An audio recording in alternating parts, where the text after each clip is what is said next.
Before we kick off today's episode of Daily Brightness, a massive thank you to our proud partners, Shaw, for backing us since day one. What started as a leap into the unknown has turned into something really special for us, and it means a lot to have Shaw with us on the journey, backing us like teammates. Right, Rach, we're into the summer. What does life after the WSL season look like for you? This year, I just had a nice week at home, which was really nice to just get my feet back on the ground, after travelling and everything. And then I went away for a couple of weeks, and then it's hit the ground running. Pre-season programme starts. It's the hardest thing ever. What about you? Yeah, I've really just taken a little bit of time to just do me, really. Not been on any luxury holidays like you have, because you send me pictures every time you're away, which has been nice, but very jealous.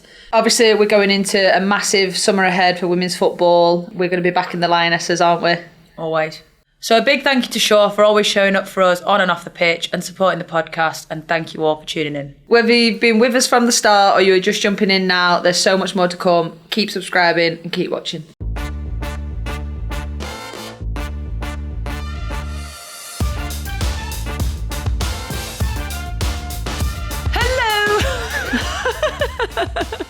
Welcome to the Racist Football Daily Brightness. Things are heating up in today's episode of our Euro 2022 Rewind mini-series, and we're looking back at the semi-final. If you didn't catch the quarter-final episode or any others in this mini-series, do have a listen to those as well. You'll find them all on the Daily Brightness feed. Right, so we're going to pick up after we beat Spain in the quarter-final. We are now onto the semi-final, but this is everything leading up to that game. Rach, take us back. I think after Spain Dex is game, in the background, everyone. honestly, shut up! I think it was a bit of a blur after the quarters because, like I said last time, I remember obviously it was such a tight game, and I was there was moments where I sat there on the when I was come off and I was on the bench and I was like, I'm not going home, so we need to win this game. And then I remember getting back to the hotel being like, I couldn't believe it. But then I think that was the turning point for me where I was like, we are winning this tournament. I'm not going home now. I'm not ready for it. But I remember us getting back to the Lensbury that night, and I swear we just sat there and had a little Fanta, me and you, and we were just like, yeah, what? That was mad. I just felt that whole tournament though, just looking back at every game, Ben, we were saying before, every time we think back to that Euros, everything was just a bit of a blur, and it's like we were in this bubble and you didn't really have a super high, but you never had a super low. We always just stayed we just stayed the same. But there were so many moments where me and Rachel would just sit there and be like, holy shit, we could get to the final. And we said it so many times, and that was one of the moments after the quarters where we just sat there and we were like, all right, we're going to win. And we just kept saying, whether you say it in your little groups or we said it to each other, that was always the mini conversation, we're going to win. And there were no there was never any panic ever, and it sounds mental to say that, but it was just such a bizarre feeling. It's really hard to explain. Did you feel off the back of the Spain game that you kind of have almost a closeness that maybe you don't have with the team before? When you go through one of those games where you're like, oh my God, we've actually gone and chucked Spain out the tournament. Yeah. And suddenly everyone is just a little bit tighter. Just felt a bit invincible. It felt like no matter whether they attacked down the left, the right, it just felt like everyone were unstoppable, and it just felt like every time we attacked, we were going to score. That's how I felt. I never felt, even if teams were having I remember there were waves in that game where Spain were attack, attack, attack, and it just at no point. Don't we know about that? Yeah, we do. We know about that. But at no point did we ever panic or think, oh crap, something drastically needs to change. It was just so calm, and we just executed what we needed to do. Do you know what else I thought going into that was it was weird. It was a sense of home, because obviously for you it was home, going to Sheffield, but we'd been in that bubble in London. Yeah. Apart from the first game at Old Trafford, then it was London, London, London.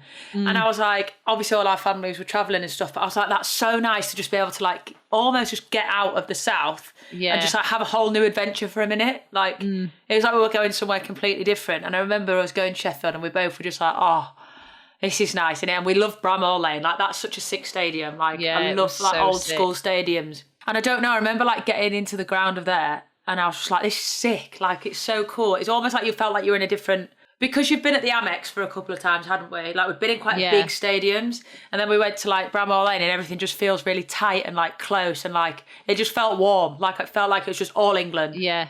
That is like so amazing for you guys to have that experience. Yet at the same time, you didn't get to do that thing of like, right, we'll just nip down to go and see everyone at home, right? Because at this point, you're not able to spend time with your family in the same way.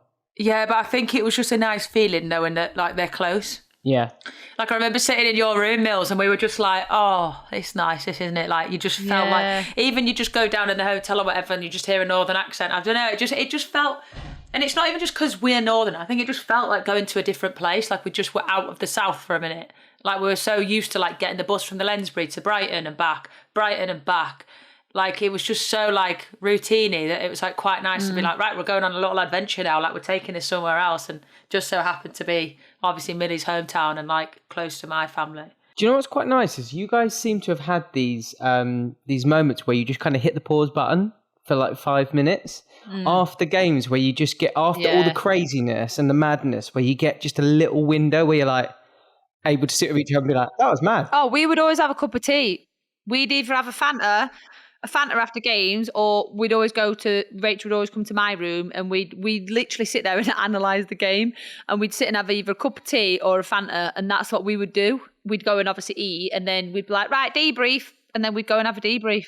Yeah, when we debriefed the quarterfinal, I was like, right, that's me done. I'll never play football again. Rachel was like, that's it, I'm out the team. I won't play in the semis. I'll be out the team. Was the worst player on the pitch. I'm just going to probably just retire tonight because there's no point me even trying. She's like, I'm not going on social media. I'm not going to be looking at anything. Everyone's just going to be slating me. Well, I'm not even a left back anyway, so. But then I remember it was like quite early on in the game against Sweden, and someone I can't remember. Yeah, you nearly did your damn knee. You nearly did your knee. Do you remember that? No, that was against Norway. That was disgusting. Are you sure? Ooh, I thought you did it in the Sweden game. No, it was Norway, because I actually saw a clip of it the other day. That was horrible. No, but I remember like thinking going into that game, I was obviously a little bit nervous because I was like, I've just not really had a very good game. They're probably going, get out that left back, you shit.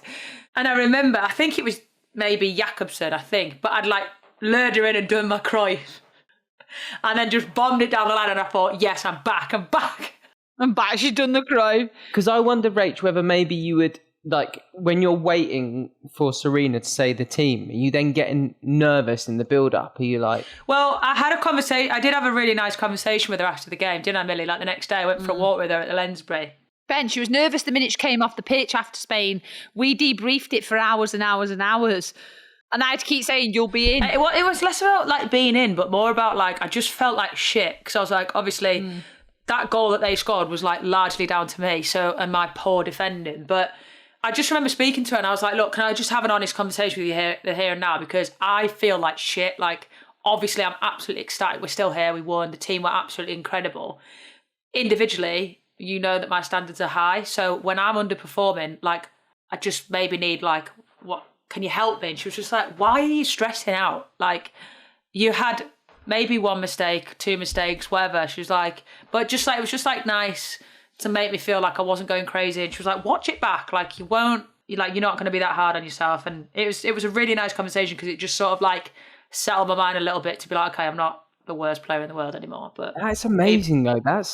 I suppose that's what the best coaches do, right? They know what you need. Yeah, it was really helpful, because it wasn't like, oh, you start in the next game, anything like that. And nor did I even need that, because like it's for the team.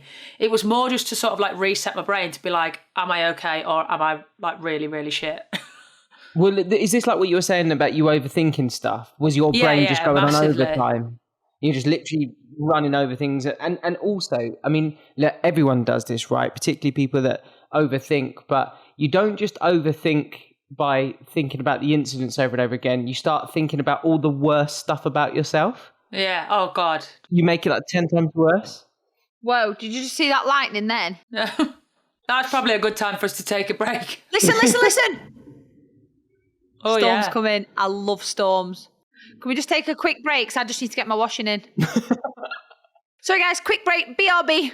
This episode is brought to you by Tinder. People think that dating is to just find the one, Mel, but I think there's so much more to it than that. We spoke about it before, about, you know, you have a soulmate in life, but you have a soul best friend, and you're my sole best friend, as you know. I don't think it should be looked upon as just a dating app. You might want just a companion, or, you know, you could have an unexpected friendship blossom. I think it's quite small-minded just to think of it as, oh, I have to find like it's a relationship I'm looking for. Like, no, you could find a friendship, and that could be someone that you rely on for the rest of your lives. I think we've heard a lot of success stories from Tinder, from people in relationships and stuff. But like you said, it's not just about that. It's about, you might not get on with them romantically, but they might become your best friend or someone that you can go to the pub with and have a drink with, or go do a pub quiz with. So I think there is a lot of success behind that as well. It's not just finding the one. Yeah, as you say, Tinder is for all types of connections. And it works because on Tinder, a new relationship starts every 3 seconds, from slow burners to instant sparks.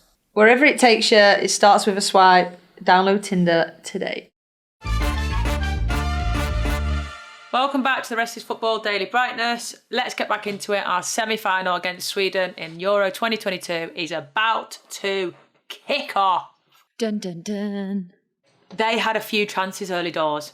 They hit the bar. Remember it being intense, and dominant but intense. First 15, 20 minutes, they had the foothold of the game, and they were a bit like on top. Yeah. I think after about 20 it started to settle, and then at 35 or something, Beth scored, and that was it. We knew we only needed that first goal to like... Yeah.